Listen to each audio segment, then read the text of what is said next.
Luna की मजेदार shopping journey दोस्तों। आज लूना निकली है घूमने अपनी प्यारी सी बहुत बड़ी सी गाय के साथ। चलिए देखते हैं आज क्या होने वाला है। अरे रे, ये क्या?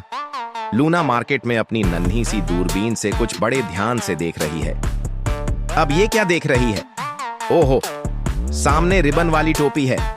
लूना को तो वो चाहिए ही चाहिए। दोस्तों, लूना बहुत शरारती है, कभी इधर कभी उधर। अब वो पहुंच गई है समुंदर के किनारे। ये क्या? एक बहुत बड़ी आइसक्रीम जमीन पर गिर गई। ओ नहीं, लेकिन कोई बात नहीं। लूना की गाय ने आराम से आइसक्रीम उठाई और लूना ने उसे गाय के सींग पर ताज की तरह सजा दिया। कितनी शाही लग रही है ना, क्वीन काऊ। अब चलिए लूना के साथ एक बड़े शॉपिंग सेंटर की तरफ। लेकिन अरे ये क्या? दोस्तों, गेट पर गार्ड ने लूना को रोक लिया। कड़कीली आवाज में बोला, गाय अंदर नहीं जा सकती। अब लूना कोई आम बिल्ली थोड़ी है।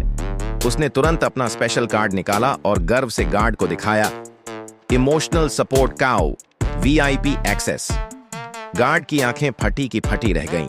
उसने सिर खुजलाया और फिर चुपचाप रास्ता दे दिया। लो भाई। लूना पूरे स्टाइल में शॉपिंग मॉल के अंदर चली गई। अब वो लिफ्ट की तरफ बढ़ी तो जरा रुक गई। क्या मैंने कुछ खा लिया? नहीं दोस्त, बात कुछ और है। ये गाय बहुत बड़ी है, कहीं लिफ्ट में फंस ना जाए। लेकिन लूना तो एक्सपर्ट है। पूरे स्टाइल में मॉल के अंदर एंट्री ली, एक प्यारा सा गुलाबी चमकीला फ्रॉक देखा और तुरंत उसका फैशन मोड ऑन हो गया। अब तो गाय भी पूरी मदद में लग गई है। अपने मुंह से शॉपिंग बैग्स उठा रही है, कभी दूध, कभी कैटनिप, कभी रिबन वाला डिब्बा। लोग हैरान होकर देख रहे हैं और लूना बस शान से मुस्कुरा रही है। अब शॉपिंग खत्म। लूना ने गाय की पीठ पर बैठकर सारे बैग्स संभाले और निकल पड़ी घर की ओर। दोस्तों, क्या आपको आज की लूना की शॉपिंग जर्नी पसंद आई? तो एक लाइक तो बनता है ना। फिर मिलेंगे लूना के कुछ और नए अंदाज के साथ।